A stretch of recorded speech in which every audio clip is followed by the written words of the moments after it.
Hello everyone, Kit here, back on the video. Today for you guys I'm going to be reading the War and Emergency Powers Report.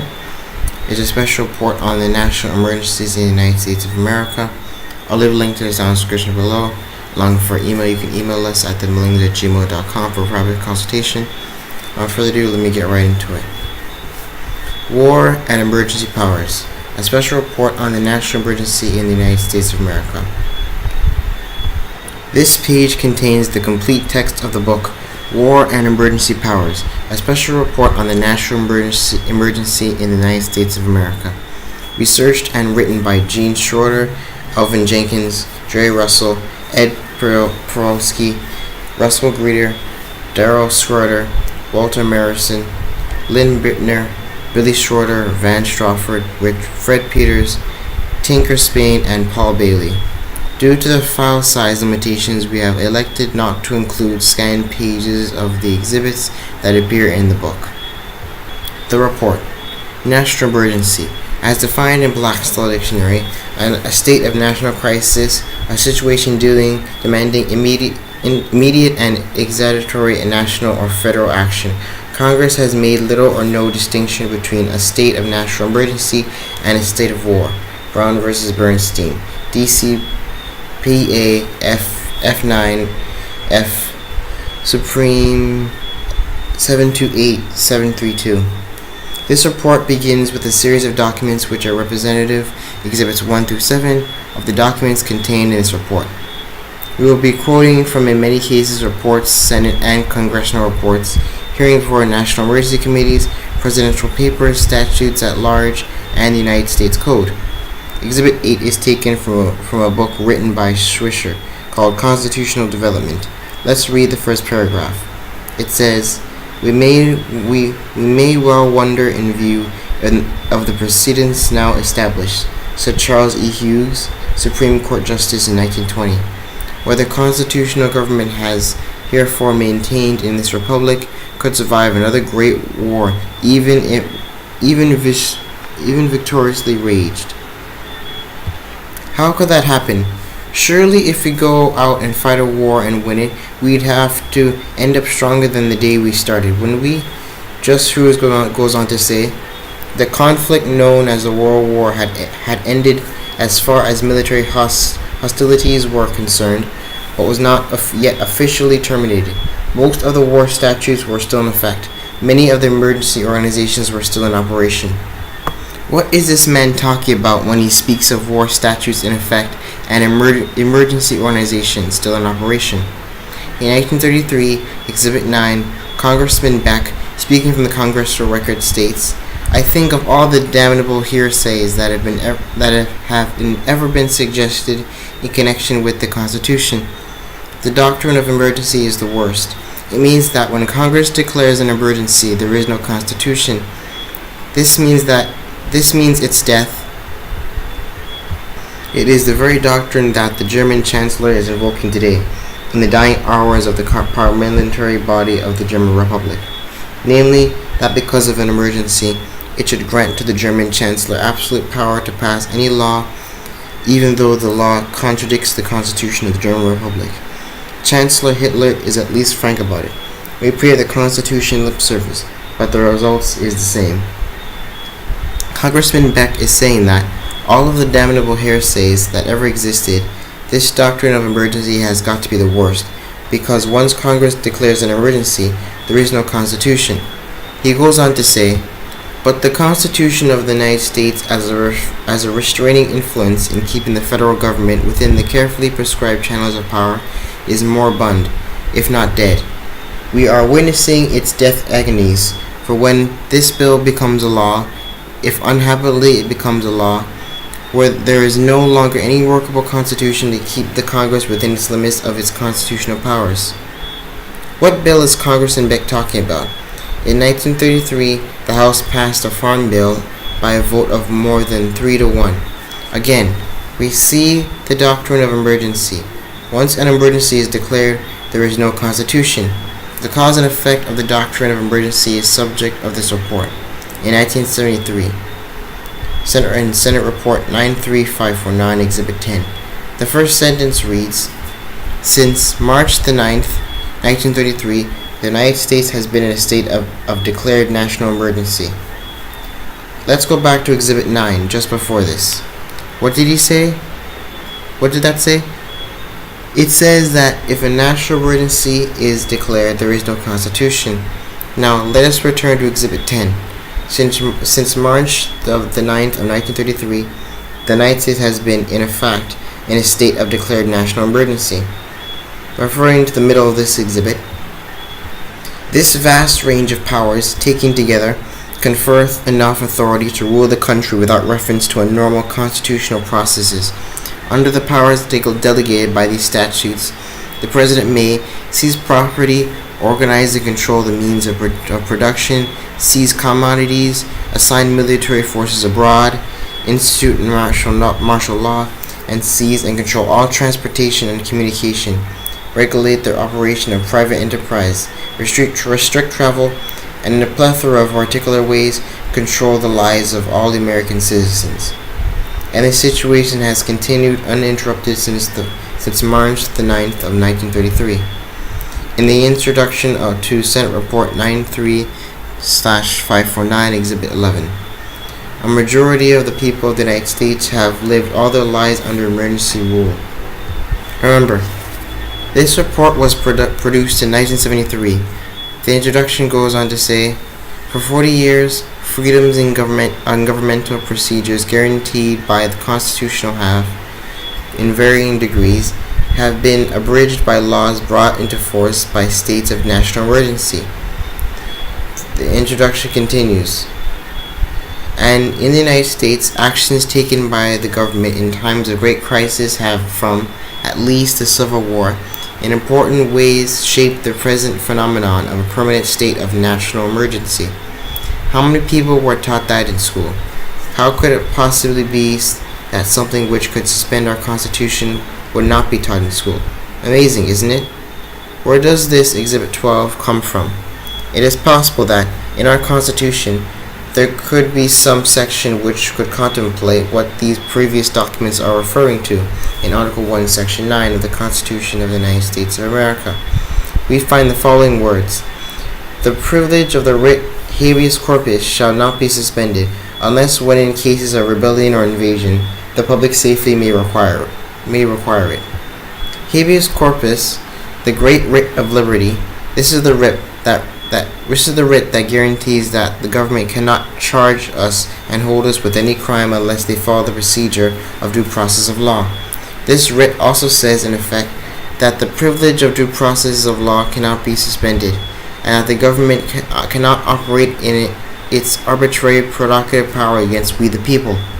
But we see that the great writ of liberty can, in fact, under the Constitution, be suspended when an invasion or rebellion necessitates it. In the Fifth Amendment to the Constitution, Exhibit 13, it says, no person shall be held to answer for a capital or otherwise infamous crime, unless on a presentment or indictment of a grand jury, except in cases arising in the land or naval forces or in the militia, when in actual service in time of war or public danger. We reserved the charging power for ourselves, didn't we? We didn't give that power to the government. And we also said that the government would be powerless to charge one of the citizens or one of the peoples of the United States with a crime unless we, the people, through our grand jury, orders it to do so through an indictment or presentment. And if we, the people, don't order it, the government cannot do it. If they tried to do it, we would simply follow the writ of habeas corpus, and they would have to release us, wouldn't they? They could not hold us. But let us recall that. In Exhibit 13 it says, except in cases of arising in land or naval forces or in the militia, when in actual service in times of war or public danger. We can see here that the framers of the Constitution were already contemplating times when there would be conditions under which it might be necessary to suspend the guarantees of the Constitution. Also from Senate Report 93/549, Exhibit 14, and remember that our congressmen wrote these reports. And these documents they're talking about, these emergency powers, and they say, They are quite careful and restrictive on the power, but the power to suspend it is specifically contemplated by the Constitution in the writ of habeas corpus. Now, this is well known. This is not a concept that was not known to rulers for many, many years. The concept of constitutional dictatorship went clear back to the Roman Republic, and there it was determined that in times of dire emergencies, yes, the Constitution and the rights of the people could be suspended temporarily until the crisis, whatever its nature, could be resolved. But once it was done, the Constitution was to be returned to its peacetime position of authority. In France, the situation under which the Constitution could be suspended is called the state of siege. In Great Britain, it is called the Defense of the Realm Acts.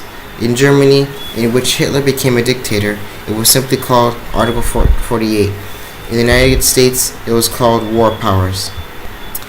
If that was in fact the case, and we are under a war emergency in this country, then there should be evidence of that war emergency in the current law that exists today.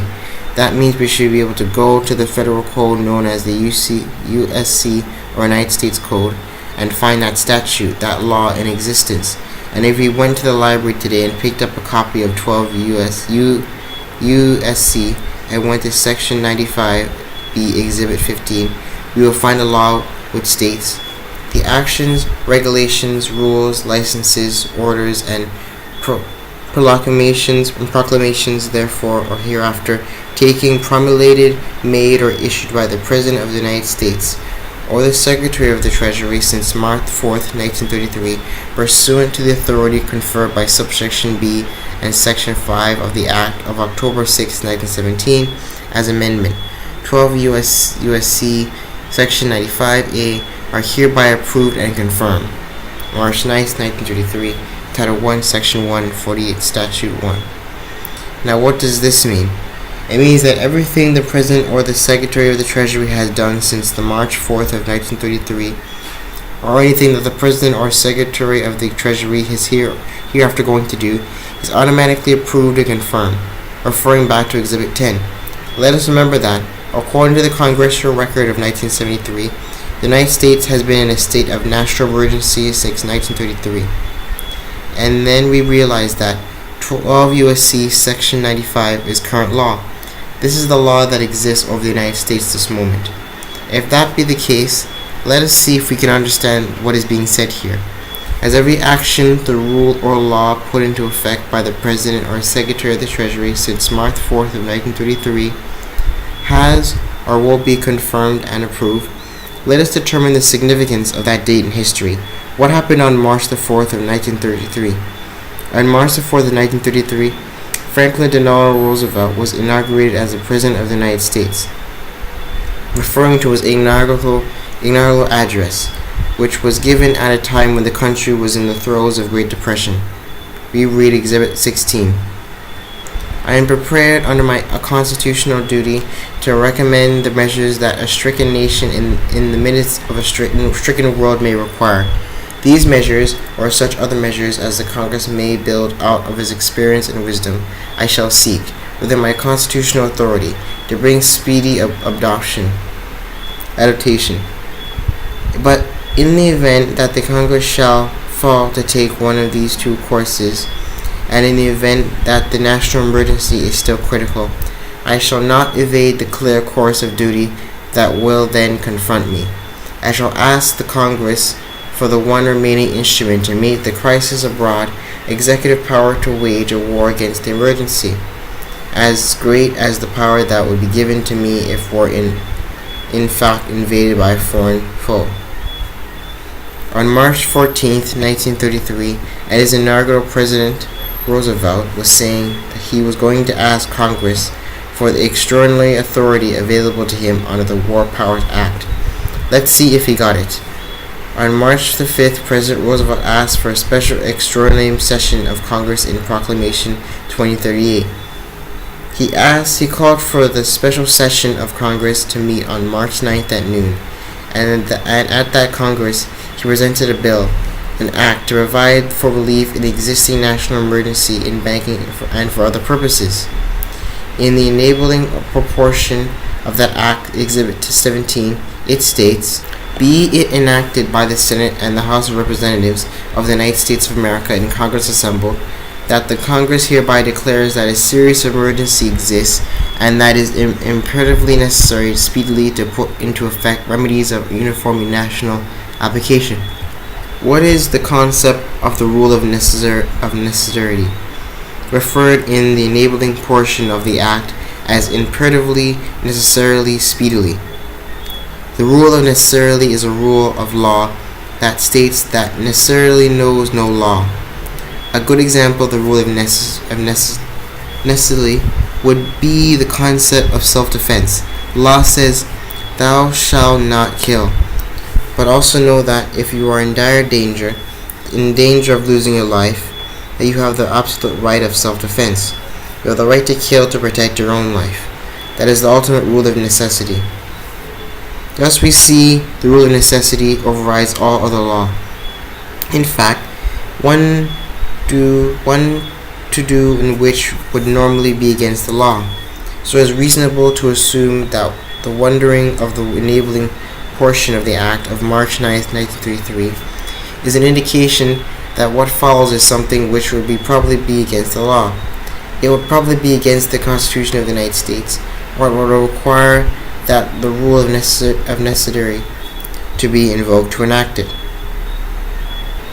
In the Act of March 9, 1933, Exhibit 17, it further states in Title I, Section 1, "The actions, regulations, rules, licenses, orders, and proclamations therefore hereafter taken, promulgated, made, or issued by the President of the United States or the Secretary of the Treasury since March 4, 1933, pursuant to the authority conferred by Subdivision B of Section 5, the Act of October 6, 1917, as amendment, are hereby approved and confirmed." Where have we read these words before? This is the exact same wording is found Exhibit 15 in Title 12 U.S.C. 95B. The language in Title 12 U.S.C. 95B is exactly the same, and that is found in the Act of March 9, 1933, Chapter 1, Title 1, Section 48, Statute 1. The Act of March 9, 1933. It is still in full force and effect today. We are still under the rule of necessity, and we are still declared a state of national emergency, a state of emergency which has existed uninterrupted since 1933 or for over 60 years. As you may remember, the authority to do which is conferred by subsection B of Section 5, the Act of October 6, 1917, as amended. What was the authority in which was used to declare and enact the emergency in this Act? If we looked at the Act of October 6, 1917, Exhibit 18, we see that the top right part of the page, it states that this was an act to define, regulate, and punish trading with the enemy, and for other purposes. By the year 1917, the United States was involved in World War I. At that point, it was recognized that there were probably enemies of the United States or allies of enemies of the United States living within the continental borders of our nation in a time of war. Therefore, Congress passed this act which identified who could be declared enemies of the United States. And in this act, we gave the government total authority over those enemies to do with it as saw fit. We also see, however, in Section 2, Subdivision C, in the middle, and again at the bottom of the page, other than citizens of the United States. The Act specifically excludes the citizens of the United States because we realized in 1917 that the citizens of the United States were not enemies. Thus, we were excluded from the war powers over enemies in this Act. Subsection 5B of the same Act, Exhibit 19, states that the President may investigate, regulate, or prohibit under such rules and regulations as he may prescribe, by means of licenses or otherwise, any translations in foreign exchange, export or earmarkings of gold and silver coin, or bullion or currency, transfers of credit in any form other than credits relating solely to transactions to be executed wholly within the United States. Again, we see here that citizens and the transactions of citizens made wholly within the United States were specifically excluded from the war powers of this act. We the people, we are not enemies of our country, therefore the government did not have total authority over us as they were given over our enemies. It is important to draw attention again to the fact that citizens of the United States in October 1917 were not called enemies. Subsequently, the government, under the war powers of this act, did not have authority over us. We were still protected by the Constitution. Granted, over enemies of this nation, the government was empowered to do anything it deemed necessary, but not over us. The distinction made between enemies of the United States and citizens of the United States will become crucial later on. In Section 2 of the Act of March 9, 1933, Exhibit 17. Subdivision B, Section 5 of the Act of October 6, 1917, for the Strat L 411 as amended is hereby amended to read as follows. So we see that they're now going to amend Section 5B. Now let's see how it reads after this amendment. The amended version of Section 5B reads, emphasis added. During time of war or during any other period of national emergency declared by the President may, through any agency that he may designate or otherwise investigate, regulate, or prohibit under such rules and regulations as be may prescribe, by means of licenses or otherwise, any transactions in foreign exchange, transfers or of credit between payments by banking institutions as defined by the President and export hoarding, melting or earmarkings of gold or silver coin or bulletin or currency by any person within the United States or any place subject to the jurisdiction thereof. What just happened? As far as commercial, monetary, or business transactions were concerned, the people of the United States were no longer differentiated from any other enemy of the United States. We had lost that crucial distinction. Comparing Exhibit 17 with Exhibit 19, we can see that the phrase which excluded transactions executed wholly within the United States has been removed from the amendment's version of Section 5B of the Act of March 9, 1933, Section 2, and replaced with by any person within the United States or any place subject to the jurisdiction thereof. All monetary transactions, whether domestic or international in scope, were now placed at the whim of the President of the United States through the authority given to him by the Trading with the Enemy Act. To summarize this crucial point, on October the 6th of 1917, the beginning of America's involvement in World War I, Congress passed the Trading with the Enemy Act, empowering the government to take over any and all commercial, monetary, or business transactions conducted by an enemies or allies of an enemies within our continental borders. That act also defined the term enemy and excluding from that definition citizens of the United States. In Section 5B of this act, we see that the President was given unlimited authority to control the commercial transactions of defined enemies. But we see that credits relating solely to transactions executed wholly within the United States were excluded from that controlling authority, and as transactions whose domestic in nature were excluded from authority, the government had no extraordinary control over the daily businesses conducted by the citizens of the United States, because we were certainly not enemies. Citizens of the United States were not enemies of their country, and in 1917, and the transactions conducted by citizens within this country were not considered to be enemy transactions. But in looking again at Section 2 of the Act of March 9, 1933, Exhibit 17, we can see that the phrase excluding wholly domestic transactions has been removed from the amendment version and replaced with by any person within the United States or any place subject to the jurisdiction thereof. The people of the United States were now subject to the power of the Trading with the Enemy Act of October 6, 1917, as amended, for the purposes of all commercial, monetary, and in effect all business transactions. We the people became the same as the enemy, and we were treated no differently. There was no longer any distinction. It is important here to note that in the Acts of October 6, 1917, and March 9, 1913, it states, during times of war or during any other national emergency declared by the President.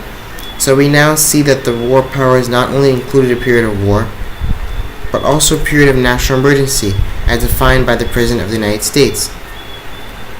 When either of these two situations occur, the President may, Exhibit 17, through any agency that he may designate or otherwise investigate, regulate, or prohibit under such rules and regulations as he may prescribe by any means of licenses or otherwise any transactions in foreign exchange, transfers of credit between or payments by banking institutions as defined by the President, and export, boarding, melting, or ear-making of gold or silver coin or bullion or currency by any person within the United States or any place subject to the jurisdiction thereof.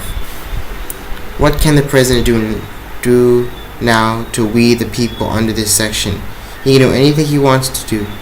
It's purely at his discretion. He can use any agency or any license that he desires to control it. This is called constitutional dictatorship. In Senate 93-549, Exhibit 20, Congress declared that a serious emergency exists at 48 Statute 1. The exclusion of domestic transactions formerly found in the Act was deleted from Section 5b at this time. Our Congress wrote that in the year 1973. Now let's find out about the Trading with the Enemy Act of October 6, 1917, quoting from a Supreme Court decision, Exhibit 21, Storer v. Wallace, 1921. The Trading with the Enemy Act, originally and as amended, is strictly a war measure and finds its sanction in the provision empowering Congress to declare war, grant letters of marque and reprisal, and make rules concerning captures on land and water. Constitution, Article 1, Section 8. Remember your Constitution. Congress shall have the power to declare war, grant letters of marque and reprisal, and make all rules concerning the captures on the land and the water of the enemies. All rules.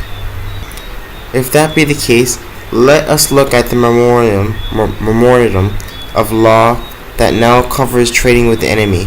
The Memorandum of American Cases and Recent English Cases on the Law of the Trading with the Enemy, Exhibit 22, remembering that we are now the same as the enemy. In this memorandum, we read, every species of intercourse with the enemy is illegal. This prohibition is not limited to mere commercial intercourse. This is the case of the Rapid, 1814. Additionally, no contract is considered valid between enemies, at least so far as to give them a remedy in the courts of either government, and as they have, in the language of civil law, no ability to sustain a persona sanctity in judicial. In other words, they have no personal rights at law in court. This is the case of the Julia, 1813. In the next case of the Sally, 1814, Exhibit 23, we read the words, by the general law of price, property engaged in an illegal intercourse with the enemy is deemed enemy property. It is no consequence whether it belong to an ally or to a citizen. The illegal traffic stamps it with the hostile character and attaches it to all the penal consequences of enemy ownership. Reading further in the memorandum, again from the case of the Rapid, the law of price is a part of the law of nations. In it, a hostile character is attached to trade independently of the character of the trader who pursues or directs it. Condemnation to the use of the captor is equally the fate of the property of the belligerent and of the property found engaged in anti-neural trade. But a citizen or an ally may be engaged in a hostile trade and thereby involve his property in the fate of those who he embarks. Again from the memorandum, Exhibit 24. The produce of the soil of the hostile territory, as well as other property engaged in the commerce of the hostile power, as a source of its wealth and strength, are always regarded as legitimate prize, without regard to the domicile of the owner. Alright guys, I'm ending it off here. I'll leave a link to this document down in the description below. along with our email. You can email us at themullings@gmail.com for private consultation. I'll see you guys in the next video. Like, share, subscribe. I'll see you guys later. Bye.